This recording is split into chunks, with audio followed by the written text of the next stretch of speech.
Okay, it's recording now. Hello, everyone. So yeah, a little heads up on all the keyboard shortcuts we have to map process at the speed of conversation. So what we wanted with Skore is to always be a tool that doesn't slow down the conversation in a workshop, and even the other way around, that it accelerates the conversation. And the first decision we made was to have actually the software asking the questions: what happens, who does it, and so that. So the fact that they are here on the screen, I hope it forces us to answer it. So what happens, the box always starts with a verb as well. I think it's a very healthy conversation to start with a verb. So record a demo. And then to switch to the who does it, I can just press the tab. So tab is a very standard computer-wide the shortcuts to just switch fields. And who does it? Colin. Okay, and then what happens if I press tab again? It goes to the focus is a bit discrete, but it goes on the button, and I can no, not today. Sorry, I shouldn't do demo in Safaris. Okay, Safari doesn't do it. Okay, sorry for that. When you do on Chrome, the focus gets on add one more role, and you can actually add more roles with the keyboard as well. I'm sorry for the being brave to start in a new browser, the demo. So I have loads of other keyboard shortcuts to show you. I have this box selected, and I want to edit my so that on the right, and I can do that without the keyboard. So if I press tab when I have a box selected, it will actually navigate to the next box. So you see that my focus has shifted, and then I can press Shift and Tab to go to the previous one. Enter to enter edit. Enter again, Safari. Enter to enter edit, record a demo on community website, enter to validate. I have a typo, let's say I have a typo in the previous box, Shift Tab to navigate the other way around, and I can do more text. So now let's go with tab. So I'm only using my keyboards, not using the mouse. I next shift to the next box. If I want to continue my process, I can just press the space bar. Okay, the space bar will just continue the process to the end. And then using shift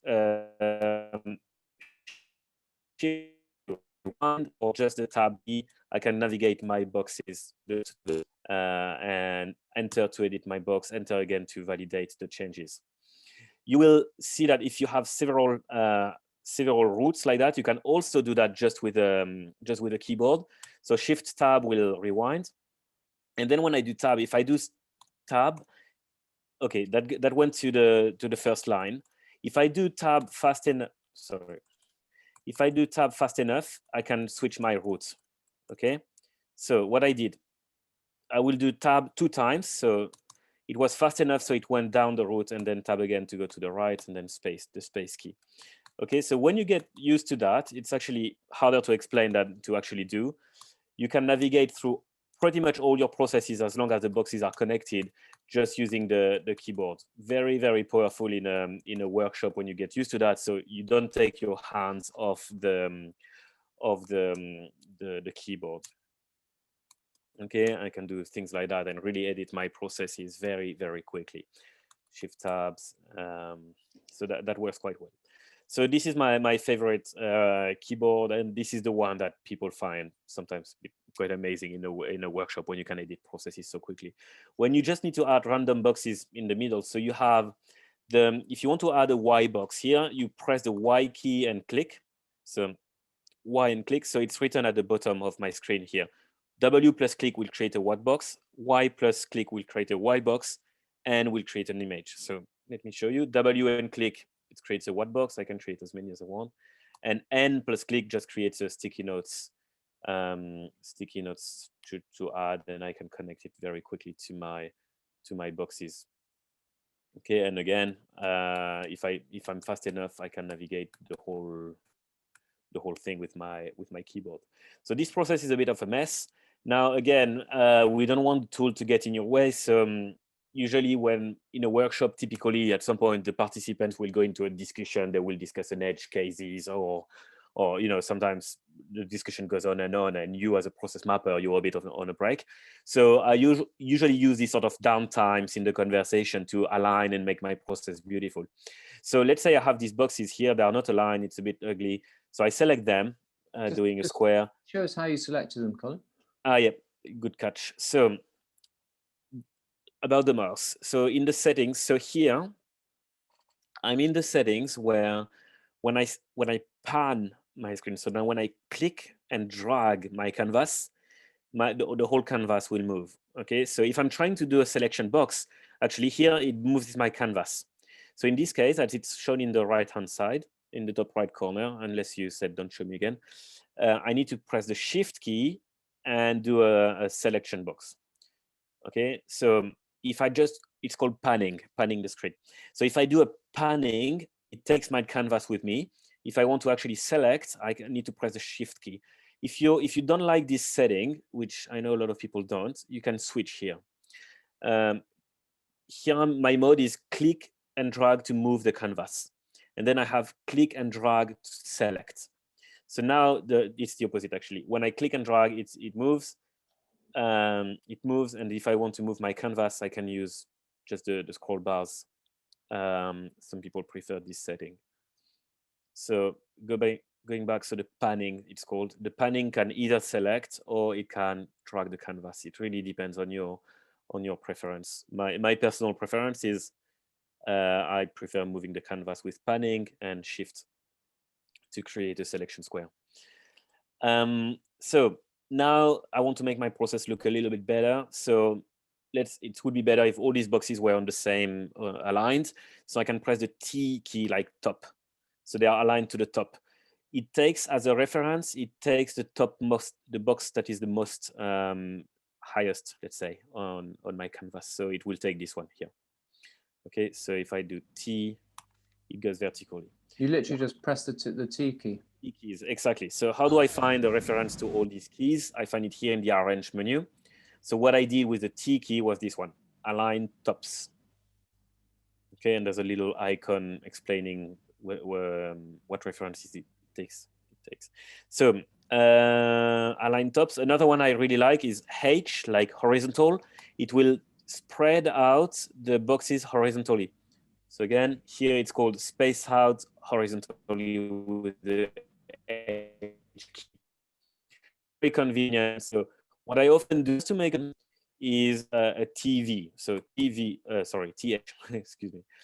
T for the tops and H for horizontal, and it just aligns and makes the process look quite nice, just with two keyboards. So again, and this is something, when the conversation workshop goes off for 2 minutes, people don't pay attention to your screen. Boom, you make your process look a bit nicer, like that. So very often, also because of cross mapping is a bit random sometimes, you have boxes like that. So again, here I want to align the centers. So C will align the center, and then I only have 2 boxes, so it won't work. I need at least 3 to spread out. So centers with a C, V vertically, it will evens out the boxes on my process. Okay, so you have them in the arrange menu. When you did them horizontally, I often wanted. I understand about the aligned tops. I've got that, but then I also want to do it so that there's enough space in between for a Y box. Is there a sort of quick way of doing that?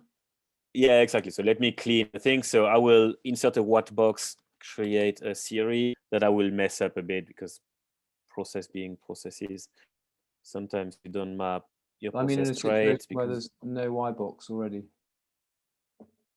So if there's no Y box, you need just to, what I do, so let's say we have a series like that was quite close, and I want to insert space. I want to insert some space to have enough room for a white box in the middle. That's it. Okay, so what you can do is actually you just drag the one on the top, on the right, you put it far away enough, so that when you do your H like horizontal, it just creates the space. Okay. Okay, or again, you create sort of a messy process. You create a messy process, and then you rely on the keyboard shortcuts to clean it up. That is so cool. So what we like about this feature is that it really helps not only capturing process at the speed of conversation, because if you know how to use this thing, it can get very, very quick to actually capture while people are talking, but you also keep a process fairly tidy up. So it's always more pleasing to read the process. We had a question this week actually about branching, so I was showing it a little bit earlier. So someone was asking, like, how do you branch process? So let's say we have a defined budget for X, and she was asking, how do we branching? So usually we do it with several Y boxes, and we say, right, there's a big project above 1 million. It follows one process. Medium project, so from 500 to 1 million, and then small project below 500, and then it follows another process. So again, here it's a bit ugly, my process, so I can just very easily reorganize. I want all these things to be aligned to that. So centers. Oh yeah, I forgot to show you for centers. So how like little really detailed here, but how does it pick which box to align to? And it works as well for tops actually. So if I select the three of this, oops, let's do it again. If I select these three boxes at the same time, the center will take the one on the left or the one on the right. What my point was, I can select which one I want to take as a reference.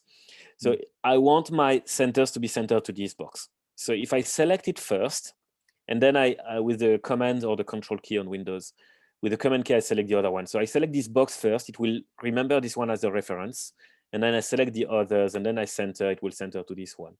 The same with top. So you remember with top, I was saying it takes the topmost. So if I do that, it takes the topmost.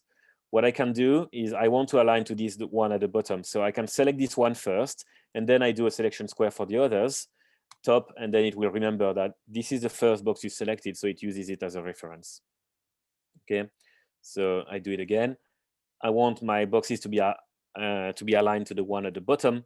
So I select this one first, command or control on Windows for selecting the others. I press top, and it will remember this one. And it works for all directions. Again, I want the left, so I selected the one at the bottom first. Left, is there a keyboard shortcut for left? Yeah, left. Again, it uses this one as a reference. So that's a little trick to know if you would do some fancy box alignment. On the process layout, as I'm here, just tell me if you have a question. I sort of keep talking. On the process layout, there's really two schools. There are people like they like scrolling from left to right to processes, long process that are going to the on. I think that's a personal preference. My personal preference is I find scrolling vertically a bit more natural. So usually I will reorganize my process at the end of action or during a break, as I was saying earlier, so that it's easier to scroll vertically on the screen. We have infinite scrolls here in Facebook, Twitter, Instagram, so I find it a bit more natural to scroll vertically. There's something that we always find interesting is there's a lot of processes where what happens if the lines crosses. And sometimes you will end up in a case where line cross, like for example this, so that will connect to there. So how do you manage that? So there's always tips and tricks to manage. So here what I could do is I could take this branch move it at the top, reset my lines. So yeah, so you can reset the lines by double clicking on them. We'll reset the design, and then now I managed to have processes with lines that don't cross. So some people like me are a bit a bit weird when lines cross. Even if we made actually an improvement recently where there's like a little gap that's created, so we like it visually. But sometimes, sorry, Colin. yep. Do you mind taking that again? I missed that because I'm one of those people that's really pedantic about this. Yeah, so what we're trying, what Maybe it's my personal preference, but I hate when I have a process where line crosses. So for example, this one, oops, sorry, wasn't meant to do that. Okay, let's start again. So I will do this here, and now I have my process lines crossing, and maybe it's me, but just annoys me. I don't like it. So there's always many ways to try to reorganize the boxes. So here I see that if this goes to the top, this little part goes to the top, then I reorganize the lines. Okay, so now my lines don't cross and I feel much better. But usually what it shows me when I'm spending too long trying to reorganize my box so that lines don't cross is that there's too many levels of details in my process. So usually the trick is to create a detailed view and have a process broke down in a lower level to explain. So what I can do is say, all right, these 3 boxes, they are just like very detailed view of of something. So what I can do is I can actually select these boxes, right? I will Control C them, I will copy them. I will just create one box as a detailed view. So now I have a detailed view. I will paste my virtual boxes, okay? So I have my detailed process. So, yeah, it's not what I was meant to do, that moving here. So now I have a detailed view and I can clean up the level above.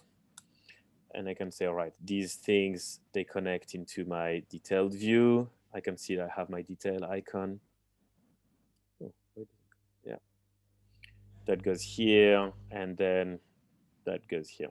So my point was, if you're spending a lot of time trying to reorganize a process so that lines don't cross and it looks better, have a look at creating detailed view, because you're probably trying to manage level of details where this branches to that and this branches to this other path, and it gets complicated. Just create a lower level of details, have a sub process that explains the situation. You'll have a blank canvas, so you can maybe even do it better with better explanation. And then you keep your top level fresh and easy to read. Cool. Thank you, Colin. That was fantastic. I was going to suggest that's lots to absorb for everyone. Any questions for Colin? Not at this point. This was really helpful, very enlightening. Okay. Thank you. Colin, thank you so much. I'm going to recommend we stop at that point, because I think you've given everyone plenty of pointers. And I think so it's a neat moment to pause, unless there's anything else you'd like to show us that I've cut you off before you were able to. No, that's great. It was a bit of a brain dump on how to make process look better. That was very helpful. Great stuff. All right, well, thank you very much, Colin. I'm going to Thank you. stop recording.